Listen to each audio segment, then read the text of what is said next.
with another one, man. You guys seem to really like these videos. We got the Errol Spence Terence Crawford video today. And yeah, it's looking like Kell Brook admits that he was weight training at his best when he fought Errol Spence, contrary to what everybody's been saying.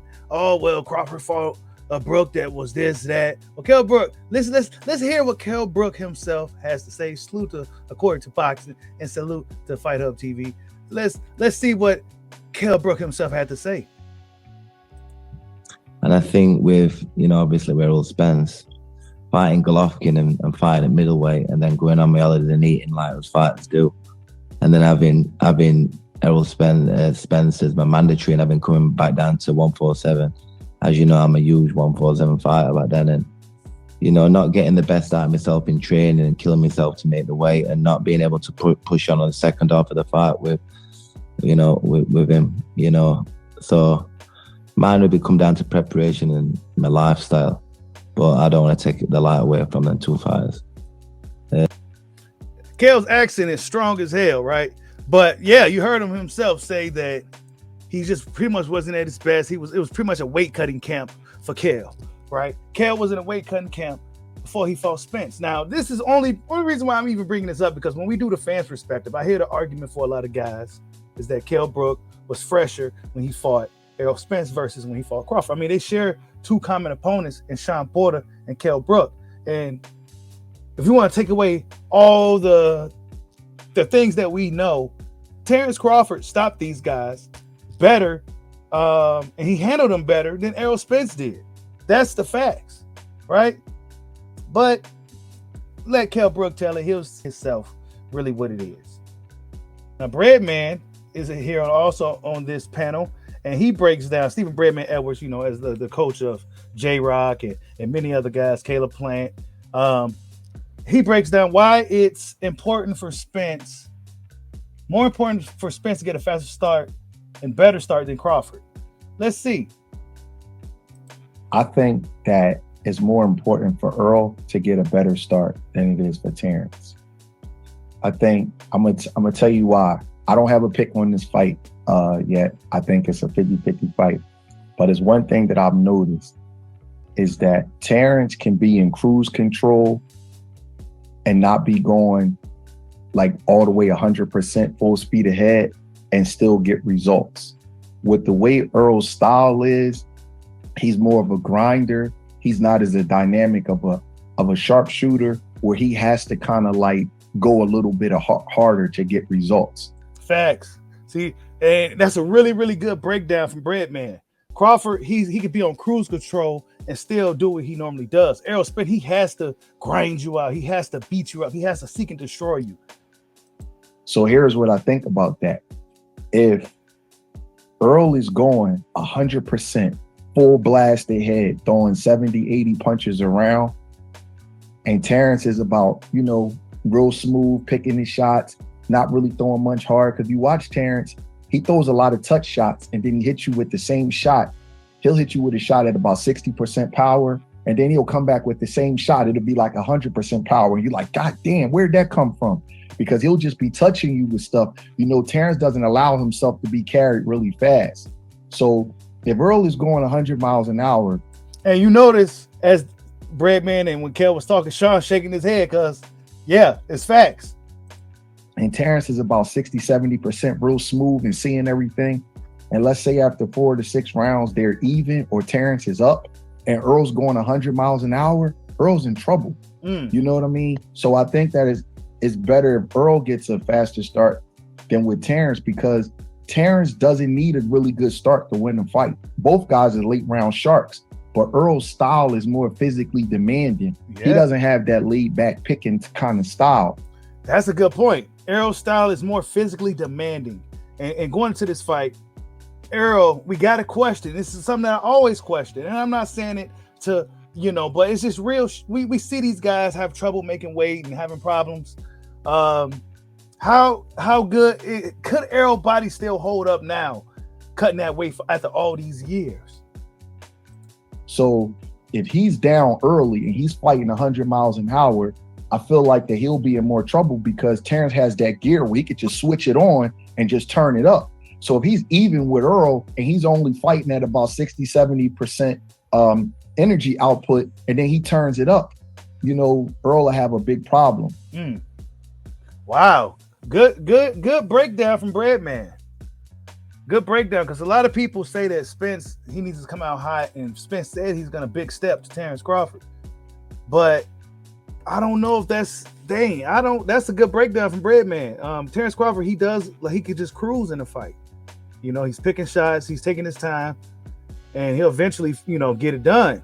But for Errol Spence, his style is more physically demanding. He has to work, he has to have that high output, he has to have that volume. That's a good breakdown from Breadman, man. Let's see. Now, here it says Shawn Porter and Kell Brook discuss their experiences facing Errol Spence, and both confirmed that not only Spence gets frustrated with him, he also isn't as intelligent or as let's see.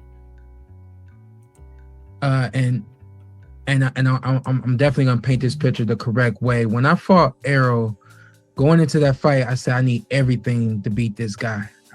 I can't leave anything at the gym. I can't leave anything at home. I had to take everything in order to beat this guy. And I think about 5 rounds went by, and just a simple move, a pullback counter, and I counter punched his jab with my jab, and he shook his head and he said something, and I said, "Oh, I got you." And what I realized in that moment was he's not as smart, not as intellectually sound as I thought he was going to be, and that's. And I remember that clip in the fight when Shawn threw those 2 straight right hands, and Spence sat there and kind of ate it. I think it was in the 4th round. Wow. Shawn Porter's like, oh man, I thought he was gonna move for that. See, with Terence Crawford, he ain't gonna let you get nothing like that off twice, right? But Spence, he sat there and got hit by 2 pull counters from Shawn Porter. Shawn Porter's like, oh wow. We saw that clip in the previous video, probably a couple of videos ago, a few other videos ago. We saw that. Seemed to kind of carry through the entire fight. I felt like I was a step ahead of Errol the entire fight, all the way up until that knockdown moment. And that was surprising to me. I thought that Errol was going to be more intelligent in the ring, and I thought that simple pullback counter move. It's one thing to get hit with it, like things happen. But for him to acknowledge it and show how frustrated he was in that moment, and then I started to see other moments of frustration as well. Very sharp puncher. He's not I don't want to say he's like Errol Spence's more grinding, more thumping kind of power. It is more sharp and snapping. Terence's, and surprising. That's what I'd take from them two. And he does get frustrated, Errol Spence. He does get frustrated, in the fight what we had. We're catching him with shots, he gets frustrated, he shows it, but like I said, we're talking about two A-star fighters, and it's like I say, it's going to come down to many things in this fight, and they're going to have to bring absolutely every part of their game to get the victory. So Kell Brook said that Terence Crawford has that sharp, snappy, surprising power.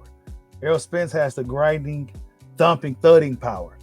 I think most of us kind of knew this already. And here's Spence and Ugis. Crawford's not going to be standing still, not really doing anything for Errol Spence to get anything off. It won't be, I don't think it'll be this pace of a fight, right? Looking at it from this point of view, right? Just this clip. I don't think it'll be that pace of a fight, man. I don't think it's gonna be that pace of a fight. It depends on, I guess it depends. I guess it really depends. We don't know what kind of pace they're gonna come out with. Errol Spence may come out high. He may hesitate a little bit on coming out high and try to play the thinking game with Terence Crawford. I don't know. So, I mean, look, man. I think that this is gonna be a tougher fight for Spence than a lot of people think, man. I just, Errol Spence will have to really, really bring it. He's gonna really bring it, leave it all in the ring.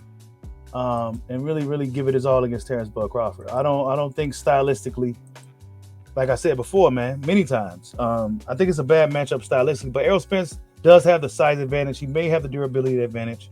We're gonna see. We're gonna see how they look on the scales in a week of the fight and things of that nature, right? So yeah, really good video, man. You saw the opinions or the you saw the thoughts. You got the thoughts from the experts going into this fight. Breadman had a pretty good actually Breadman had a really good breakdown as to why, you know, and Kell Brook and Shawn Porter gave their thoughts because they both shared the ring with these dudes. So I mean, I think if anybody in the world would know, it's Shawn Porter and Kell Brook. Shawn Porter said Errol Spence wasn't as ring intelligent as he thought. And yeah, Kell Brook said that, you know, when he fought Errol Spence, he wasn't the best. He wasn't his best. Hey, you heard it from the horse's mouth himself. Tell me what you guys think. Like, subscribe, holla at your boy. Peace out.